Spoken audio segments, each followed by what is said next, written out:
Programme एक बार फिर खुशामदीद। हम बात कर रहे हैं जी आइनी तरमीम, मजूज़ आइनी तरमीम, जो ज़ाहिर मसौदा बिलाखिर सामने आ ही गया, मीडिया के पास पहले आ गया, लेकिन हुकूमती बहुत सारे लोग थे जो बात कर रहे थे कि जी हमारे पास भी नहीं है, हमने पढ़ा भी नहीं है। मौलाना फजल रहमान साहब के पास भी बहुत ज़्यादा नून लीग और पाकिस्तान पीपल्स पार्टी के वफ़द की शक्ल में मुलाकातें होती रहीं, लेकिन वहाँ भी मौलाना साहब की जानिब से जो एतराज़ किया गया, सबसे पहला एतराज़ यही था कि मसौदा कहाँ है। इस पर हम बात करें, हमारे साथ उज़मा कारदार साहिबा मौजूद हैं, नून लीग की सीनियर रहनुमा। बहुत शुक्रिया उज़मा कारदार साहिबा। ये मौलाना साहब ने भी एतराज़ किया, आपके अपने लोग भी बहुत सारे ये बयान करते रहे कि मसौदा सामने आना चाहिए, और असम्बली का इजलास बुला लिया, रात गए, रात के अंधेरे में शायद मंजूर कराना चाहते थे, फिर हुआ क्या, नंबर्स पूरे नहीं हुए इसलिए मुलतवी करना पड़ा इजलास को, या मसौदे की वजह से ही इजलास मुलतवी हुआ क्योंकि जहाँ से आना था वहाँ से देर हो गई आने में? जी, बिस्मिल्लाहिर्रहमानिर्रहीम। मैं आपकी आखिरी जो जुमला है ना, उससे शुरू करती हूँ। ये कहीं से नहीं आना था। ये आना था तो सिर्फ पार्लियामेंट से ही आना था और हुकूमत की तरफ से आना था। ये तो पार्लियामेंट में और तो लोग इंतजार करते रहे, वो तो रात 11 बजे तक बैठे रहे बेचारे कि मसौदा नहीं आके दे रहा। आप मौलाना साहब क्या जी, मनाने गए हुए थे? मैं देखें, बात सारी ये है कि जमहूरियत में जब भी कभी आईनी अमेंडमेंट आई है तो इसी तरीके से होता है। आप हमारे पास 2/3 मेजॉरिटी तो नहीं है। हमने तो अपने जितने हामी जमातें हैं और हमारी जो अलायंस में जो हमारे पार्टनर्स हैं, हमने तो उनको साथ लेके चलना है। उनकी कंसेंसस के साथ हमने एक 2/3, अगर 222 हमारे पास नंबर होंगे तो फिर हम ये ला सकते हैं ना आईनी तरमीम, वरना तो नहीं हम ला सकते। तो हमारी आखिर तब तक पूरी कोशिश थी हम सबको ऑन बोर्ड लें, सबको हम अपने साथ लेके चलें और उनकी आरा लें, और जब वो अपनी एक अप्रूवल दें तो उसके बाद इकट्ठे मिलके फिर हम इसको आईनी इसमें शक्ल पे लेके। उज़मा साहिबा, मसला ये है जिस तरह आप फरमा रही हैं कि जी जाहिर है मनाने के लिए गए और आपके नंबर्स पूरे नहीं हैं, लेकिन मसला तो फिर यही था कि फिर असम्बली का इजलास क्यों बनाया? पहले इत्तेहादियों को और अपने हम ख्याल लोगों को मना लेते, उसके बाद अगले दिन असम्बली का इजलास बुला लेते। आपने इजलास बुला लिया, फिर इजलास को बार बार मुलतवी करना पड़ा, फिर रात एक्चुअली 11 बजे तक इंतजार एक्चुअली करते रहे सब। एक्चुअली बात सारी ये है कि आपने खुद ही देखा कि पिछले 2 हफ्ते से मौलाना साहब के साथ मुलाकातों का सिलसिला जारी था। जरदारी साहब भी गए थे मिलने के लिए, फिर शहबाज शरीफ खुद उनसे मिलने के लिए भी गए थे, और हमें यही अंदिया उनकी तरफ से मिल रहा था कि हम आपके साथ आपको सपोर्ट करेंगे। तभी हुकूमत ने फिर ये कदम उठाया था कि हुकूमत ने यही सोचा कि चले अब इसको हम काबीना में ले आएंगे, और उसके बाद फिर असेंबली का इजलास जब होगा तो वहां पे भी सबके साथ ये शेयर हो जाएगा। लेकिन मेरे ख्याल में मौलाना साहब ने फिर आपने देख लिया कि आखिरी 2 दिन में उन्होंने कुछ मेरे ख्याल में और वक्त मांगा। उन्होंने कहा कि ये हम चाहते हैं कि थोड़ा सा हमें और टाइम दिया जाए, तो इसका पहले अंदाजा नहीं था, पहले उन्होंने ऐसे नहीं कहा था। तो बस ठीक है, जब उन्होंने और टाइम मांगा तो अब जाहिर है कि हम उनके सपोर्ट के बगैर तो ये इसको बिल्कुल नहीं, नहीं, तरमीमी बिल को ना कर इसमें सकते। ज़ाहिर है जरदारी साहब ने मुलाकात की, शहबाज शरीफ साहब ने मुलाकात की, दोनों के पास ज़ाहिर है मसौदा नहीं था, सिर्फ बात करने गए थे। उसके बाद भी जो मुलाकातें हुई हैं उसमें फजल रहमान साहब ने यही कहा कि जी मसौदा तो दिखा दीजिए, क्या क्या चीज़ें हैं, आईन तरमीम कहाँ कहाँ करना चाह रहे हैं, लेकिन ये रात के अंधेरे में क्यों करना चाह रहे थे आप? और जब शहबाज शरीफ साहब मिले थे उस वक्त भी मसौदा तो नहीं था, उनको दिखा दिया जाता, उस वक्त तो सिर्फ बात करने गए होंगे कि जी हम आईन तरमीम करना चाहते हैं, तो आखिर तक वो बेचारे इंतजार करते रहे कि जी मसौदा दिखा दें, कौन सी आईन तरमीम है। देखिए, बात सारी ये है कि ये बड़ा एक सेंसिटिव डॉक्यूमेंट होता है। आपको पता है कि हमारे आजकल जो सोशल मीडिया पे जो हालात चल रहे हैं, रोज कोई ना कोई फेक डॉक्यूमेंट निकल आता है, कहीं इधर से निकलता है, कहीं उधर से निकलता है, कोई कहता है ये मुसवदा है, कोई कहता है वो मुसवदा है, और ये एक सीक्रेट कॉन्फिडेंशियल डॉक्यूमेंट होता है। आई एम श्योर जब जरदारी साहब गए होंगे या शहबाज शरीफ नहीं, साहब गए होंगे तो कॉन्फिडेंशियल उन्होंने। किस तरह? ये कोई खुदा ना खास्ता कोई एटम बम का फार्मूला तो है नहीं, लीक आउट हो जाएगा। ये तो अवाम में जिसके लिए आप कानून साजी कर रहे हैं, अवाम के लिए करने जा रहे हैं, और अवाम को भी छुपा देखिए, रहे हैं, आप अपने लोगों से भी छुपा रहे हैं, इतना ज्यादा कॉन्फिडेंशियल। कानून कानून साजी जो भी होती है वो जब तक के एक ऑफिशियली आपके सामने ना आ जाए उसको बड़ी एहतियात के साथ लेके चलना पड़ता है, वरना आपके जो ऑपोजिशन के लोग हैं उन्होंने तो हर तरीके से उसको उसकी मुखालफत करनी है और उसको कंट्रोवर्शियल बनाना है। उनका तो काम है हर चीज को मुतनाज़ा बनाना। हमारा ये काम है कि उसको मुतनाज़ा होने से बचाया जाए। नहीं तो मुतनाज़ा होने इसलिए से हम अपोजिशन लोग से किस तरह बचाएंगे? बिलाखिर असेंबली में तो लाना पड़ेगा, बहस तो करानी तो पड़ेगी आ आपको। जाएगा ना, जब देखें, जब एक असेंबली में आ जाएगा तो उसके बाद एक प्रॉपर तरीके से वो उसकी मुखालफत करे ना। सोशल मीडिया पे फेक डॉक्यूमेंट्स दे दे के और ये कहना जी गाजी फाइज ईसा की एक्सटेंशन की खातिर ये सारा कुछ किया जा रहा है,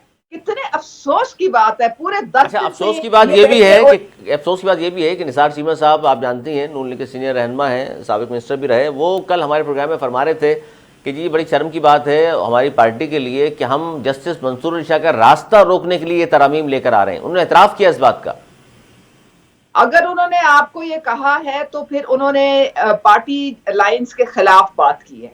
ये उनकी अपनी ओपिनियन हो सकती है और उनको थोड़ी एहतियात करनी चाहिए।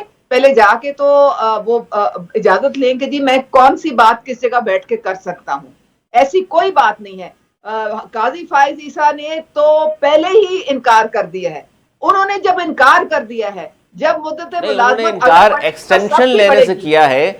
आप लोग दूसरी तरफ से आ रहे हैं ना, आप तो उम्र बढ़ा रहे हैं, जब ज़ाहिर है एज की तो अगर लिमिट उम्र बढ़ा देखें देंगे ना, तो एक्सटेंशन 3 साल की अगर मिल जाएगी उनको। अगर हम देखें अगर उम्र बढ़ेगी तो एक की तो नहीं बढ़ेगी ना, सबकी बढ़ जाएगी। तो सबको 6 साल तो नहीं मिलेंगे चीफ जस्टिस रहने के लिए? ये 3 साल ये गुजार चुके हैं, 3 साल उनको और मिल रहे हैं। आप देखें, आप इसमें इसके बाद इस आने वाला मुसद्दे तो चीफ में जस्टिस रह गया ना, वो तो बेचारा। आप इसमें तकरीबन 80 के करीब तरह वो मुख्तलिफ क्लॉजेज हैं। आप एक के पीछे हाथ धो के पड़ गए।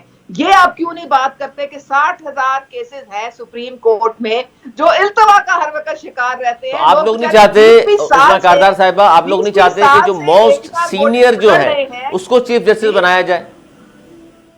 आप ये देखें, हम कह रहे हैं कि जजेस की तादाद भी बढ़ाई जाए। हम ये कह रहे हैं कि 1 साल के अंदर अंदर फैसला किया जाए। हम ये कह रहे हैं कि अवाम जो 20-20 साल से ख्वार हो रहे हैं अपने केसेस के पीछे, वो उनके केसेस जल्दी निपटाए जाएं। हम ये कह रहे हैं कि सियासी केसेस को अलहदा कॉन्स्टिट्यूशनल नहीं कोर्ट देखिए, में लेके जाया चले जाए इस पर और अवाम के जो ठीक, केसेस हैं वो उन पे ज्यादा ये जोर अब दिया याद जाए। सारी चीजें आ रही है ना। बहुत ये सारी तो पीडीएम 1 की तरमीम है, हुकूमत इस सिर्फ वक्त भी एक कर नहीं लेते। है। जस्टिस मंसूर अली शाह का फैसला आ गया तो सारी चीजें तरमीम करनी पड़ रही हैं आपको। तवक्को कीजिएगा, कादर बंदोखैन साहब ने भी हमें दोबारा ज्वाइन कर लिया है। पाकिस्तान पीपल्स पार्टी के सीनियर रहनुमा भी हैं, माहिर कानून भी हैं, साबिक मेंबर है नेशनल असेंबली। बहुत शुक्रिया कादर बंदोखैन साहब। मसौदा तमाशा बना रहा कि बार बार जाते रहे आते रहे। पहले जरदारी साहब मिले मौलाना साहब से, फिर शहबाज शरीफ साहब मिले, उसके बाद बिलावल साहब मिले, फिर बिलावल साहब को जाना पड़ा और मौलाना साहब ने यही कहा कि जी मुझे दिखा तो दें कौन सी आईनी तरमीम है। मसौदा किसी के पास भी नहीं था, तो इसका खालिक कौन है, कहाँ से आना था, किसी के पास भी नहीं था। अब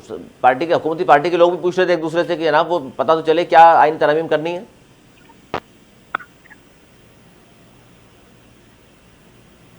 जी कादर बंदोखैन साहब।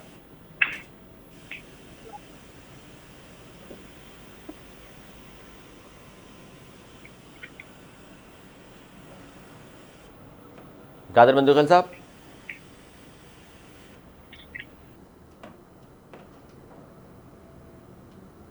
कादर बंदोखैन साहब आवाज़ सुन रहे हैं आप?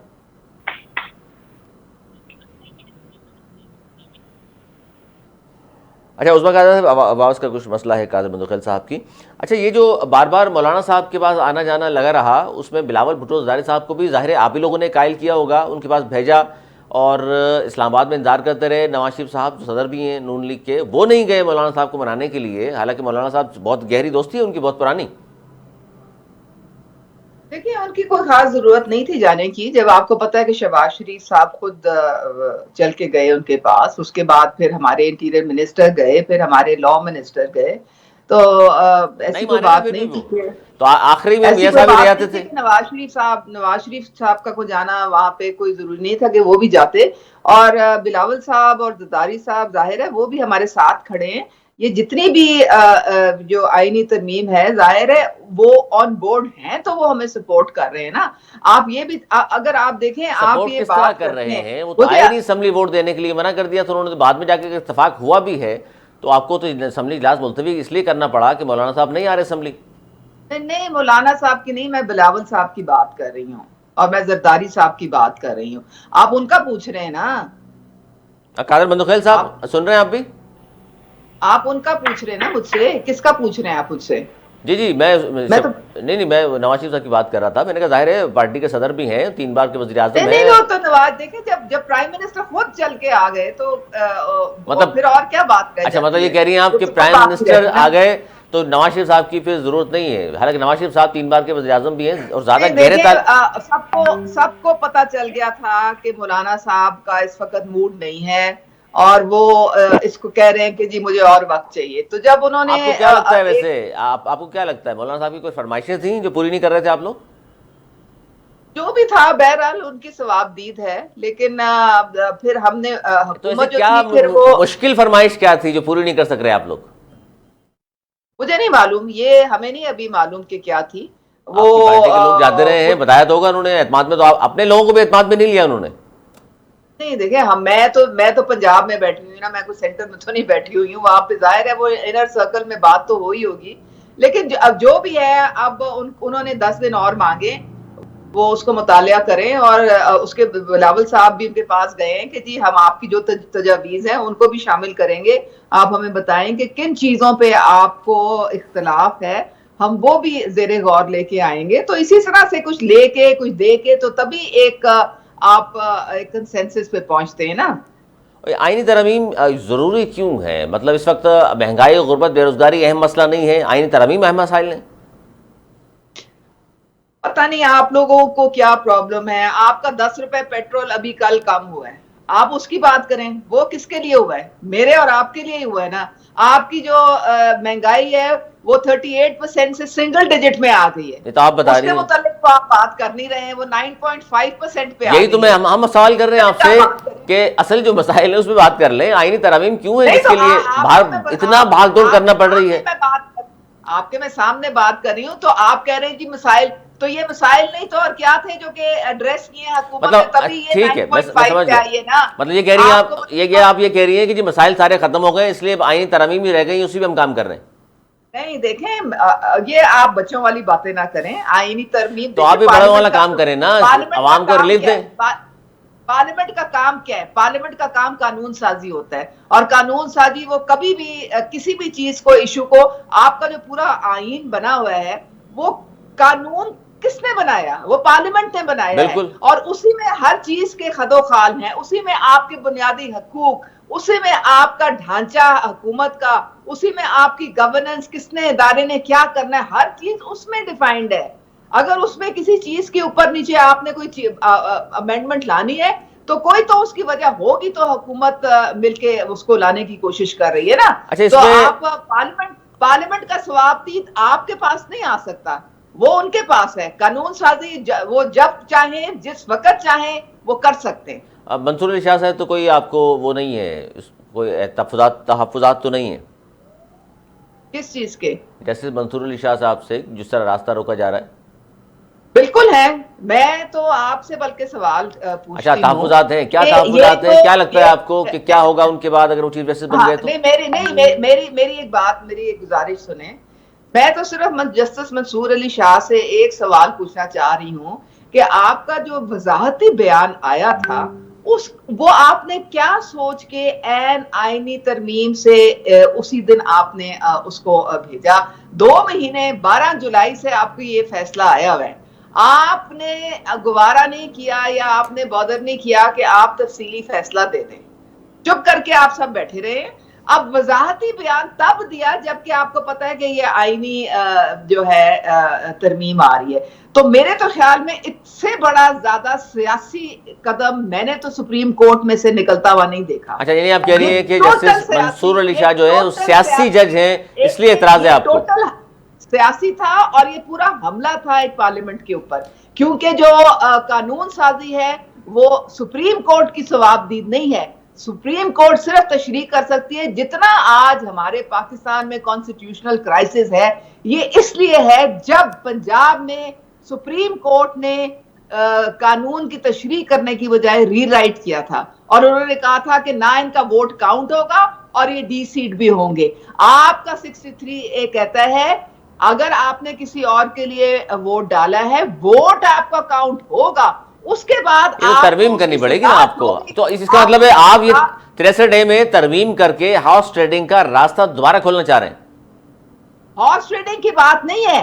देखिए, मैंने अगर वोट किसी के लिए डाल दिया ना, इस तरह तो नहीं वो होगा ना, वोट 5-5, 6-6 लोगों को आप अगवा कर लें और उसके बाद वोट डालने वाले दिन असेंबली लाएं मेरी उनको। बात मुकम्मल होने दें, मेरी बात मुकम्मल होने दें। लेकिन उसके बाद मुझे पता है कि मैं डी सीट हो जाऊंगी।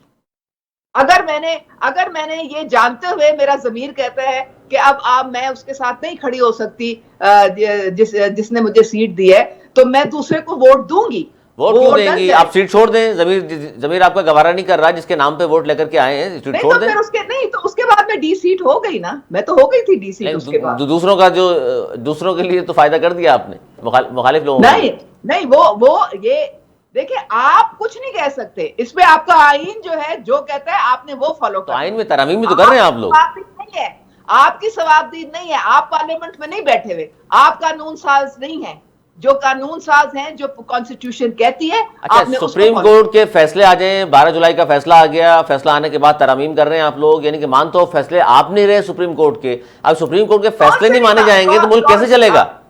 आप मुझे ये बताएं कि अभी तक तो वो फैसला जो था उनको, जो उनकी इंट्रा पार्टी इलेक्शन का, वो तो अभी तक वो हुआ नहीं तय। आपने कैसे रिजर्व सीट्स, कैसे कह दिया कि ये पीटीआई के सब लोग हैं? अच्छा, उन्होंने तो अपने ये पीटीआई की ये टिकट पे, उन्होंने एतराजात हैं पीटीआई की आपके। टिकट पे जमा ही नहीं अच्छा, मैं कराया मैं जरा अपना। पीटीआई के मौके पे ले लूं। उन्होंने सजाद तो अली सुमरो आईन के साहब मुताबिक। ने भी हमें ज्वाइन कर लिया, बहुत शुक्रिया। सजाद अली सुमरो साहब गुफ्तगू सुन रहे हैं आप उस्मा कारदार साहिबा नून लीग की, और इस पर आप क्या कहेंगे? वो कह रही है सजाद अली शाह के जो फैसले हैं उनसे पता चल रहा है कि सियासी जस्टिस हैं, इसलिए वो शायद रास्ता भी रोक रहे हैं उनका। अली सरवर साहब, आवाज में कुछ भी नहीं समझ पा रहा हूँ, डबल डबल आवाज आ रही है सामने से। मैं कब से यही कह रहा हूँ कि आवाज आ रही, कोई लाइन पे मौजूद ही नहीं है। मेरी आवाज आ रही है आपको? जी, मुझे आ रही है आपकी आवाज़। हेलो जी जी, मुझे आपकी आवाज़ सुनाई दे रही है। सर, आपकी आवाज बिल्कुल बिल्कुल जो है ना, डबल आवाज आ रही है। कुछ समझ नहीं पा रहा हूँ, आपका सवाल भी मैं समझ नहीं पाया हूँ। सर, आईनी तरमीम पर गुफ्तगू कर रहे हैं, उस्मा कारदार साहिबा भी हमारे साथ मौजूद हैं।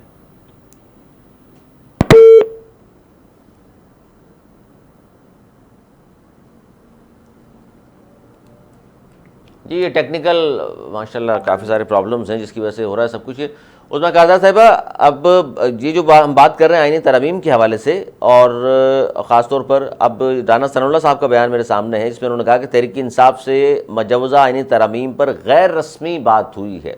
यह गैर रस्मी बातचीत का क्या मतलब है? कि एतमाद में लेना चाह रहे हैं अपोजिशन को भी?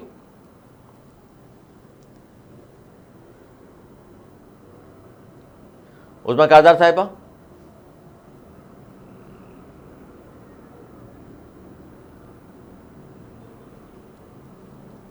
उस्मा कारदार साहिबा, खत्म हो गया प्रोग्राम? आप सुन सकती हैं मुझे? जी, मैं तो सुन सकती हूँ। हाँ, आपकी आवाज़ नहीं आ रही थी मुझे। मैंने कहा ये आज राना सनाउल्लाह साहब ने ये कहा है कि जी पीटीआई से मुजवज़ा आईनी तरमीम पर गैर रस्मी बात हुई है। इस गैर रस्मी बातचीत का मकसद क्या समझा जाए? कि आप लोग एतमाद में लेना चाह रहे हैं पीटीआई को भी? उन्होंने जी अपनी एक ही शर्त रख दी है। वो कहते हैं जी हमारे बानी को आप बाहर निकालें जेल से, तो फिर हम आपके साथ बैठेंगे। उनकी तो वो सिर्फ एनआरओ के चक्कर में हमारे साथ बात करने को तैयार हैं। और वो देखे ना, बानी ने जो किया है वो अदालतों ने उस फैसला करना है, हमने तो फैसला नहीं करना ना। हमसे वो क्या तवक्को रखें? हाँ, बात तो दुरुस्त है, ज़ाहिर है अदालतों ने ही करना है, लेकिन ज़ाहिर है केसेस तो हुकूमत ने चलाने हैं, इसलिए आपसे गालबन बात हो रही है। नहीं नहीं, केसेस हमने नहीं चलाने, ये अदालतें। और 9 मई का केस तो वैसे भी मिलिट्री कोर्ट में होना है। हमारा अच्छा, क्या लेना ये देना? बड़ी खबर दी आपने। खान साहब का केस जो है मिलिट्री कोर्ट में होगा? बिल्कुल होगा, बिल्कुल होगा, क्योंकि उन्होंने, वो आर्मी सीक्रेट एक्ट के अंडर होगा। उन्होंने किसी सिविलियन बिल्डिंग को टारगेट नहीं किया, उन्होंने तो तमाम ये कौमी पंजाब सलामती गवर्नमेंट के लिखेगी? इदारों की जो बिल्डिंग्स है उनको टारगेट किया है। तो ये पंजाब गवर्नमेंट को लिखना पड़ेगा? ये उनको सोच लेना चाहिए था ना पहले हमला करवाने से। अच्छा, तो अब आप ये साफ बता दिया आपने कि मिलिट्री कोर्ट में उनका केस चलेगा, और फिर जो भी फैसला हो जाहिर है उसके बाद ही बात होगी पीटीआई से जो भी होगी।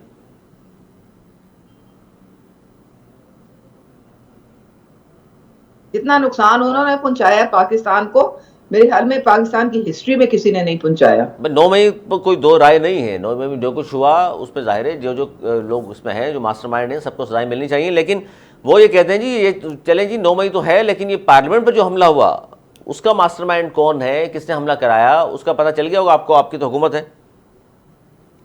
किस पे? पार्लियामेंट पे जो कुछ हुआ, पार्लियामेंट के अंदर आके लोगों को गिरफ्तार किया गया।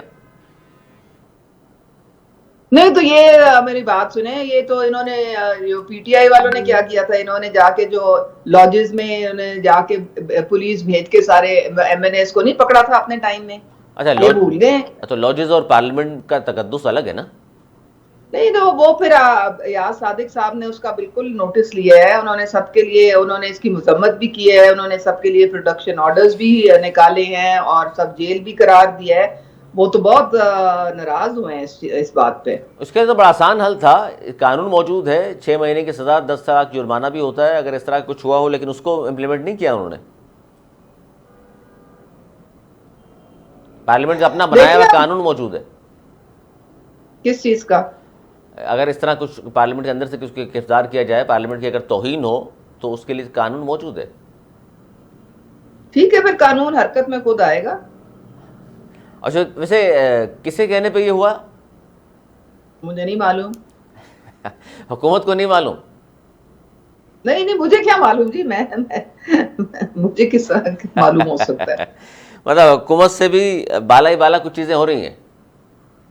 पर मैं तो पंजाब में बैठी हुई ना, मुझे तो नहीं मालूम जी। अच्छा, पंजाब हुकूमत का इन्हीं के ताल्लुक नहीं कह रही हैं आप। सजाद उमर लेकिन साहब सुन रहे मुझे हैं आप भी? मुझे मुझे मुझे यार सादिक साहब का जो रद्द अमल है, मुझे उसका पता है। सजाद उमर साहब सुन रहे हैं आप भी?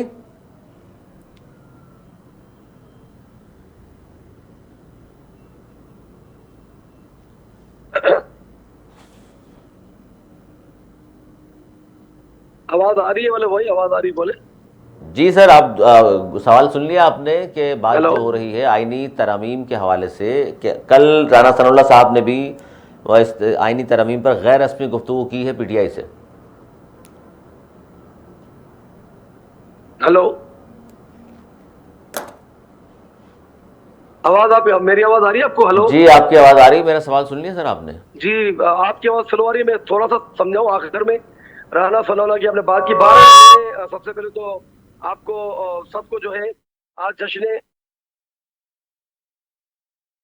हेलो, जी जी, आप आ रही है आवाज़ आपकी। आवाज आ रही है मेरी? जी जी।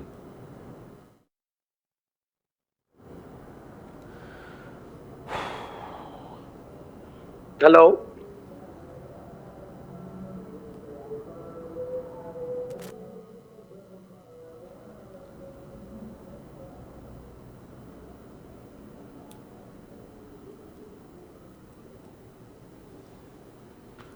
अच्छा जी, एक छोटा सा ब्रेक ले लें, ब्रेक के बाद फिर हाजिर होते हैं। कहीं मत जाइएगा, देखते रहिए खबर के साथ।